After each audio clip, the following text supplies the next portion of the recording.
사랑하는 성도님들, 우리는 인생에서 중요한 어떤 선택의 순간마다 하나의 질문 앞에 서게 됩니다. 이 길이 정말 하나님의 뜻일까?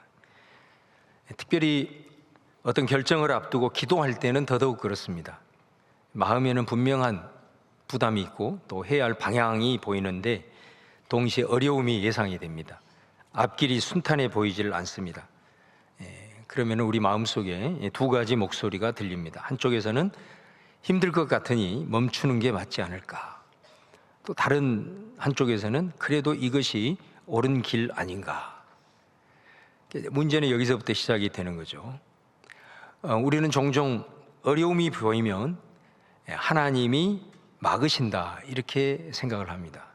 반대로 문이 쉽게 열리면 하나님의 뜻이라고 판단을 합니다. 근데 성경을 가만히 보면 하나님의 사람들은 대부분 편한 길이 아니라 하나님의 부르심을 따라 순종했던 것을 보게 됩니다. 아브라함을 보십시오. 하나님이 아브라함을 불렀습니다. 그래서 아브라함은 자기의 고국 또 친척 아버지의 집을 떠나서 갈 바를 알지 못한 상태에서 하나님의 부름에 순종했던 것을 봅니다. 모세도 화려한 궁전을 뒤로하고 광야로 나갔습니다. 예수님도 수많은 사람들의 환호를 뒤로한 채 십자가를 향해 걸어가셨습니다. 그리고 오늘 우리가 만나는 이 사도 바울 역시도 고난이 기다리고 있다는 사실을 알면서도 예루살렘으로 올라갑니다. 오늘 우리가 봉독한 이 말씀은 이제 전도 여행을 마치고 예루살렘으로 올라가는 여정을 보여주는데 이게 단순한 여행 이야기가 아닙니다. 한 사람의 신앙인이 선택의 순간을 맞이했을 때 어떻게 통과하는지를 보여주는 말씀입니다. 하나님께서는 계속해서 고난을 예고하시고 사람들은 바울을 사랑하는 마음으로 그 가는 길을 만류하고 있습니다. 그 사이에 바울은 결정을 내려야 하는 겁니다. 나는 무엇을 기준으로 선택할 것인가? 오늘 말씀을 통해서 이 질문에 대한 답을 여러분 스스로가 찾아볼 수 있기를 바라겠습니다. 바울이 3차에 걸친 선교여행을 마치고 밀레도에서 에베소 장로들과 정말로 눈물을 흘리면서 이제 서로 작별을 하게 되고 그 후로 이제 예루살렘을 향하여 올라가게 되는데 참 그 여정을 보면은 정말 놀랄 만큼 자세하게 기록이 되어 있습니다. 마치 여행 일지처럼 지명 하나하나를 이렇게 적어 내려가는데 우리가 봉독하지 않았지만 1절 이하에 보면 그 지명들을 우리가 보게 됩니다. 그 지명에 어떤 구체적인 사건을 기록하지 않았지만 이렇게 일일이 다 기록한 이유가 어디에 있을까? 사실 이 길은 단순한 이동이 아니라 하나님의 뜻을 향해 걸어가는 영적인 여정이었기 때문입니다. 하나님은 어떤 사람이나 어떤 그 길의 결과만이 아니라 마치 이렇게 스쳐 지나가는 우리가 봤을 때는 아주 사소한 그리고 우연 같은 과정 자체도 소중하게 여기신다는 것을 우리가 알 수가 있습니다. 우리는 그냥 잠시 스쳐 지나가는 것 같지만은 그 과정 속에 우리가 보지 못하는 하나님의 역사를 위한 씨앗을 사실은 뿌리고 있는 것이기 때문이다라는 것입니다. 그래서 우리 하나님을 믿는 그리스도인은 어떤 결과만을 바라보고 과정을 무시하는 것이 아니라 우리가 그 결과를 도출하기 위한 과정에도 정말로 우리가 세심하게 또 그 과정의 중요성을 알고 살아가는 것이 우리 그리스도인의 삶이라는 것을 보게 됩니다. 자, 오늘 본문에 등장하는 이 많은 장소들 가운데 특별히 두 곳이 강조가 되는데 두로라는 지역과 그 다음에 가이사라입니다. 흥미롭게도 이 두 장소는 똑같은 비슷한 사건이 두 번 이렇게 반복이 되고 있는데요. 계속 지명만 이렇게 나열하다가 이 두 곳이 부각이 되는데 하필이면 비슷한 사건이 굳이 두 번 반복하지 않음에도 불구하고 반복한다는 것은 이 사건을 통해서 주시고자 하는 분명한 메시지가 있다는 거죠. 먼저 두로를 보면 바울이 도착하자마자 그곳에 있는 제자들을 찾아가서 7일을 머물게 되는데, 그 기간 동안에 거기 있는 제자들이 성령의 감동을 받게 됩니다.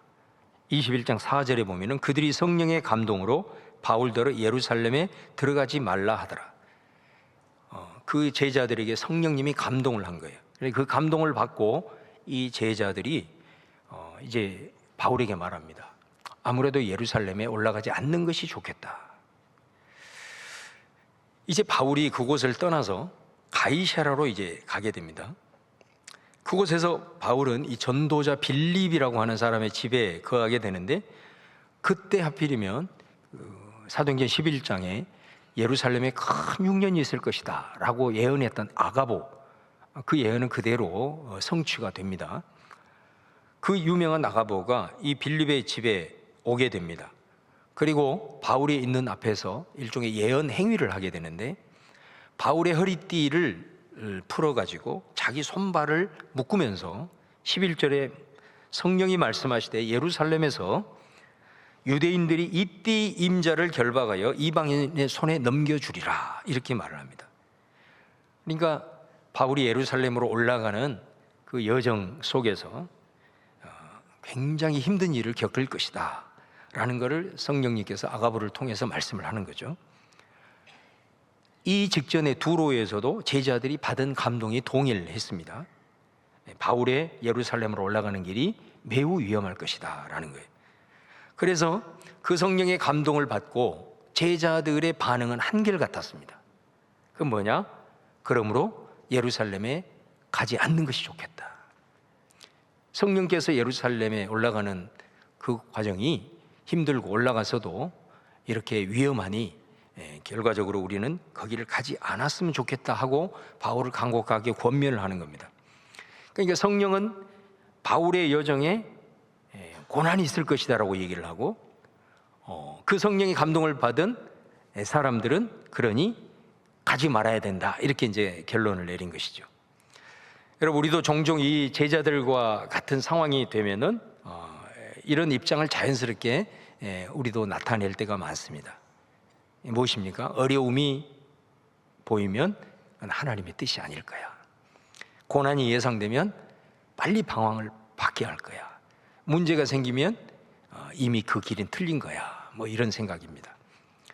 그런데 이 성령님의 경고는 그 바울의 길을 막으려고 하는 것이 아니고, 오히려 그 길을 감당할 수 있도록 미리 예고를 하시면서 그 마음을 단단히 준비시키신 것이었다라는 것입니다. 바울은 이미 이것을 알고 있었어요. 그래서 사도행전 20장 23절에 보면은 성령이 각 성에서 내게 증언하여 결박과 환난이 나를 기다린다 하시나. 사실 여기에서만이 아니고 이미 몇 차례 걸쳐서 성령께서 말씀하셨다는 겁니다. 그래서 바울은 이미 각오를 하고 있었습니다. 여러분, 우리가 같은 말씀을 들어도 어떤 사람은 두려움을 선택합니다. 그런데 어떤 사람은 순종을 선택합니다. 우리 삶에서도 동일합니다. 우리가 어떤 일을 하기 위해서 걸어갈 때 기도합니다. 그런데 내 마음에 어려운 그런 상황들이 예견이 되는 겁니다. 앞길이 잘 쉽게 보이지를 않습니다. 그리고 손해가 될 것 같습니다. 그럼 우리는 쉽게 얘기를 합니다. 아, 하나님이 막으시는구나. 근데 여러분, 정말 하나님이 막으시는 걸까요? 아니면 내 안에 든 두려움을 하나님이 막으시는 것이라고 스스로 해석을 하고 있는 것일까요? 성령께서는 우리가 어떤 인생의 길을 걸어가며 나아갈 때 때로는 우리에게 위험을 알려주시기도 합니다. 그러나 그 길이 반드시 하나님의 길이 아니다라는 것을 말하기보다는 오히려 그것을 미리 보고 더 하나님을 붙들고 의지하면서 믿음으로 단련해서 그 길을 걸어가라는 그런 성령님의 음성이기도 한다는 것입니다. 그러므로 우리가 신앙인으로서 어떤 일을 계획하고 그 일들을 걸어가며 나갈 때 우리가 물어야 될 것은 이 가는 길에 고난이 있느냐 없느냐, 그것을 묻는 것이 아니라 정말 이 길이 주님이 부르신 길이냐, 정말로 주님의 뜻을 이루기 위해서 나를 하나님께서 이 길을 걸어가게 하신 것이냐, 그것을 우리는 물어야 한다라는 것입니다. 이 상황에서 이 분별력이 있을 때 우리는 그런 상황이 있다 하더라도 그 상황에 휘둘리거나 상황을 따라가는 것이 아니라 성령을 따라 순종하게 될 줄로 믿습니다. 여러분, 이 두 장소에서 똑같은 성령의 감동이 있었고, 바울을 사랑하는 사람들은 그 성령의 감동을 따라서 바울의 길을 만류했습니다. 사실 바울이 이 사람들의 만류를 거부하기는 쉽지 않아요. 왜? 자기를 진심으로 사랑하는 진정성을 바울은 너무나도 잘 알고 있기 때문에 그렇습니다. 그리고 이들이 그냥 자기들의 단순한 인간적인 생각을 얘기한 게 아니고 성령의 감동을 따라서 했기 때문에 이게 더욱더 쉽지 않는 결정인 것이죠. 그럼에도 불구하고 바울은 13절에 뭐라고 얘기합니까? 바울이 대답하되 여러분이 어찌하여 울어 내 마음을 상하게 하느냐. 나는 주 예수의 이름을 위하여 결박당할 뿐 아니라 예루살렘에서 죽을 것도 각오하였노라. 여러분, 이 바울의 고백은 단순한 어떤 감정적인 고백이 아닙니다. 이 고백을 보면 바울은 정말 성령님께 매인, 성령님께 붙들렸다라고 볼 수밖에 없습니다. 그래서 사도행전 20장 22절에 보면 나는 성령에 매여 예루살렘으로 간다 이렇게 말합니다. 여기서 매인다라고 하는 이 말이 서두에서 아가보라는 사람이 바울의 그 허리띠를 풀어서 그 띠로 자기 손을 묶을 때 그 묶는다, 매인다라는 단어하고 똑같은 단어입니다. 사람들은 예루살렘으로 가면 바울이 결박될 것이라고 말했지만 사실은 바울은 이미 성령께 결박당한 줄로 믿습니다. 여러분, 이 차이입니다. 여러분, 이 차이를 뭐로 설명할 수 있을까요? 성령의 감동을 받아 사람들은 고난이 예고되어 있기 때문에 그 길을 걸어가서는 안 됩니다 라고 하는 말하는 사람들과 성령의 포로가 되어서 매여서 나는 그 길을 내 생명을 걸러라도 가야 된다라고 하는 이 차이를 어떻게 설명을 하냐라는 것입니다. 바로 그것은 하나님의 부르심 이외에는 이 차이를 설명할 길이 없습니다. 하나님의 부르심을 받는 사람들, 그리고 내가 걸어가는 길이 주님께서 나를 불러서 이곳으로 부르셨다라고 하는 그 확신을 갖고 있는 사람은 비록 그 길을 걸어가는 과정에서 내가 원치 않는 환경이 온다 하더라도 그것 때문에 좌충우돌하지 않습니다. 그리고 미리 계산하고 결정하지 않습니다. 하나님의 부르심이라면 어떤 상황이어도 나는 이 길을 걸어가리라. 그것이 사명자이고 하나님의 부르심을 받고 성령의 매인 모습인 줄로 믿습니다. 여러분, 바울이 몰라서 가는 게 아니라 다 아는 겁니다. 그래도 가는 거예요.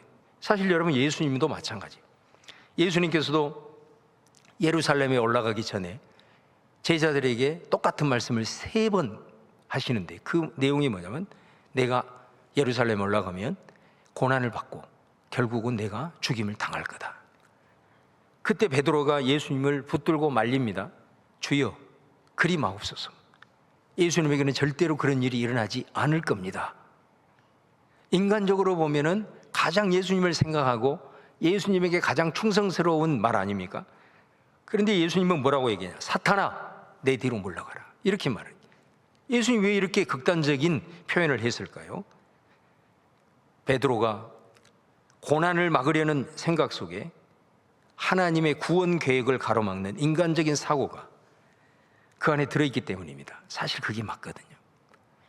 베드로가 정말로 예수님에게 충성한 것 같지만 사실 그 속에는 원치 않았어요. 자기 스스로가 내가 생각하는 메시아는 그런 메시아가 아니다 라는 이 생각을 예수님이 뚫고 보고 계시다라는 것입니다. 여러분, 사람들이 바울을 말리지 못해요.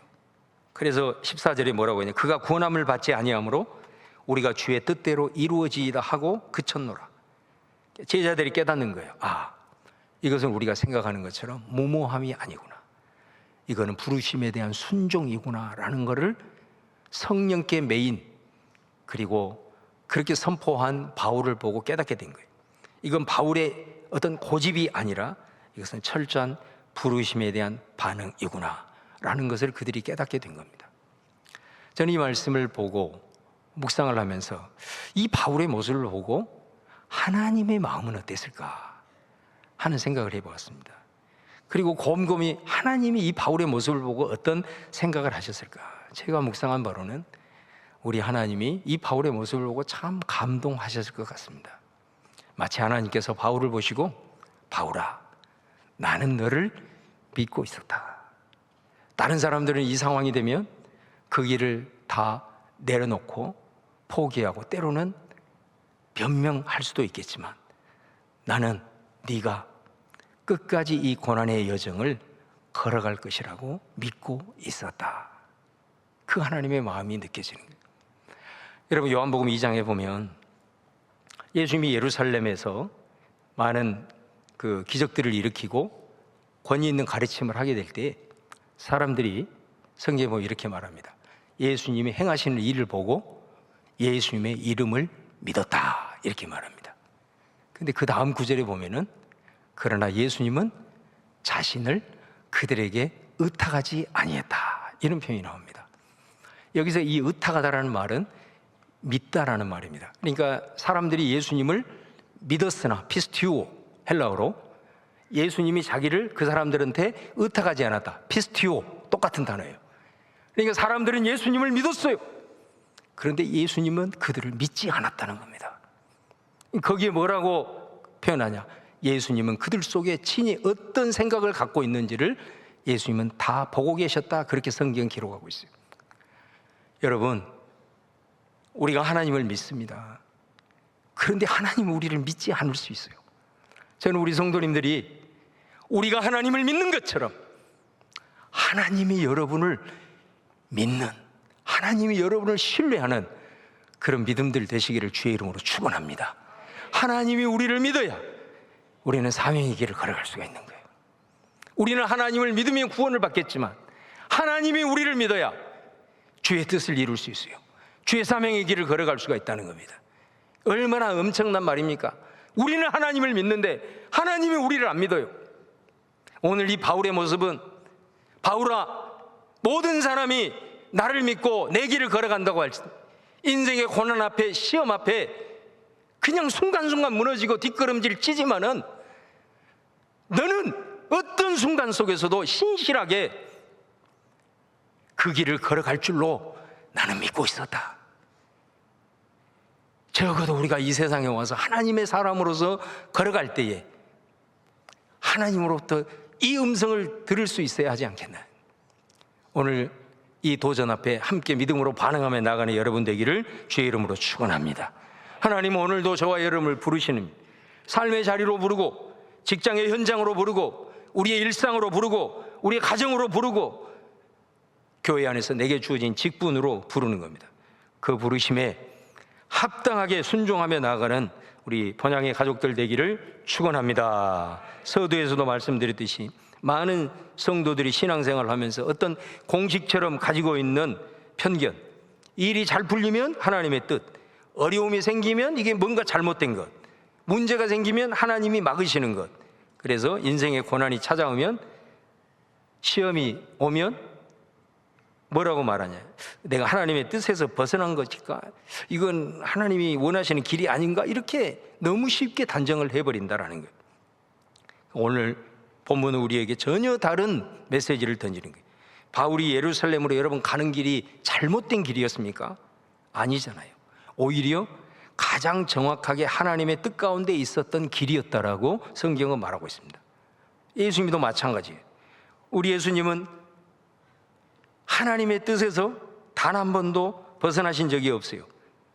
그런데 하나님의 뜻을 향해서 묵묵히 걸어가신 예수님에게 그 인생의 하이라이트가 뭐냐라는 거예요. 그게 십자가의 고난이었다라는 겁니다.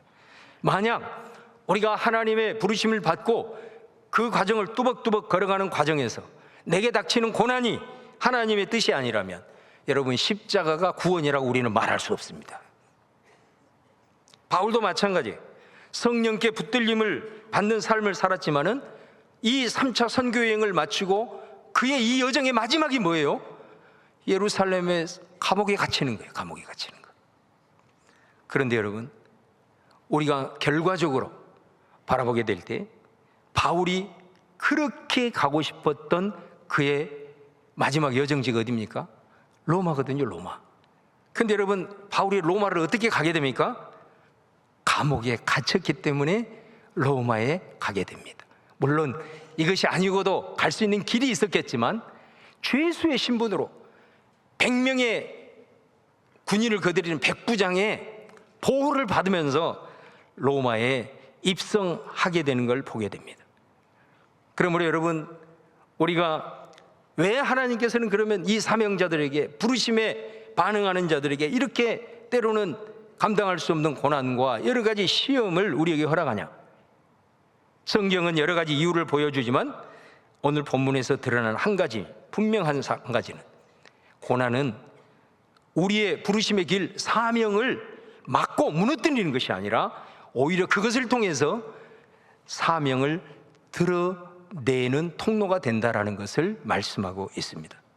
그러므로 우리는 내가 조금만 힘들어도 이게 하나님이 원하는 길이 아닌가, 이렇게 결론을 내려서는 안 됩니다.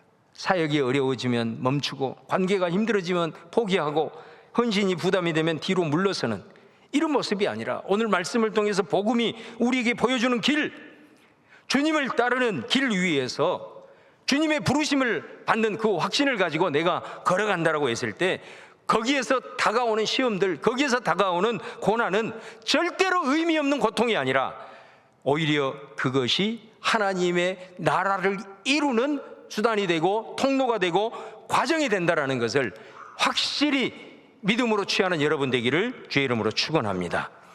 그러므로 하나님의 일을 시작하는 교회 또 성도들, 반드시 고난과 이런 성령께서 보여주시기는 또 그런 여러 가지 시험들이 있을 수 있습니다.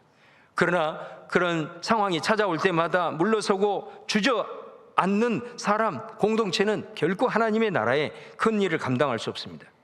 그러므로 오늘 말씀은 우리에게 고난이 닥치고 시험이 올 때 그거 두려워하지 말라고. 문제가 생겼다고 하나님이 떠난 것이 아니에요. 어려움이 왔다고 틀린 길이 아닙니다. 오히려 그 자리에서 우리 하나님은 우리의 믿음을 더 빚어가서 더 담대하게 해서 그것을 돌파해 내게 하는 하나님의 섭리가 있는 줄을 믿으시기를 바랍니다. 그래서 여러분, 오늘 말씀을 마무리하면서 오늘 하나님께서 말씀을 통해서 우리에게 묻는 거예요. 너는 지금 상황을 따라가고 있느냐, 아니면 성령을 따라가고 있느냐? 성령님께서는 때로 우리 앞에 고난을 숨기지 않고 미리 보여주시기도 합니다. 그러나 그것을 멈추라는 신호가 아니라 믿음으로 견고하게 서라는 초대임을 알고, 우리가 진정으로 물어야 될 질문은 그 길에 어려움이 있느냐, 고난이 있느냐가 아니고 이 길이 주님이 부르시는 길이냐, 주님이 원하시는 길이냐, 항상 우리는 먼저 이것을 기도하면서 질문하고, 그리고 그 부르심에 주님의 길이다라고 하는 확신이 들었을 때는 과감하게 그 부르심에 순종하며 나아가는 것이 하나님의 사명자들의 길이라는 것을, 그리고 하나님께서는 바로 그 순종의 길 위에서 주의 거룩한 역사를 이루신다는 사실이다라는 것입니다. 그러므로 우리의 신앙, 우리의 삶의 여정을 통해서 우리가 고백을 해야 되겠습니다. 주님, 내가 편한 길만을 찾지 않고 이익이 되는 길을 먼저 묻지 않고 주님의 부르시는 것이라고 한다면 세상 사람들과는 다르게 그 부르심의 길에 꿋꿋이 걸어가겠고, 걸어가는 길 중에서 세상의 방식처럼 그렇게 행하는 그런 모습이 아니라 내가 이 길을 선택하는 이상 사도 바울처럼 내 생명을 조금 더 귀한 것으로 여기지 않겠다는 각오를 가지고 내가 하나님의 길 들어섰으니 끝까지 하나님의 마음을 품고 그 걸어가는 과정도 하나님의 마음을 품고 한번 해보겠습니다. 우리 봤을 때는 굉장히 힘든 길인 것 같고 그것이 막혀 있는 것 같지만 그 믿음의 선택 위에, 그 부르심의 확증 속에 나아가는 그 걸음 위에, 그것을 통해서 하나님의 귀한 뜻, 주님의 역사를 이루신다는 것을 기억하면서 우리가 사도 바울을 통해서 우리는 그 길 끝에서 반드시 보게 될 겁니다. 왜? 그 주님의 뜻 안에서, 부르심 안에서 걸어갔던 한 걸음 한 걸음이 결국은 가장 안전하고 가장 귀한 길이었다라는 것을 보게 될 겁니다. 오늘 이 믿음으로 여러분이 어디에 부르시든 간에 그 부르심에 합당하게 믿음으로 반응하며 나가는 우리 성도님들 다 되시기를 주님의 이름으로 축원을 드립니다.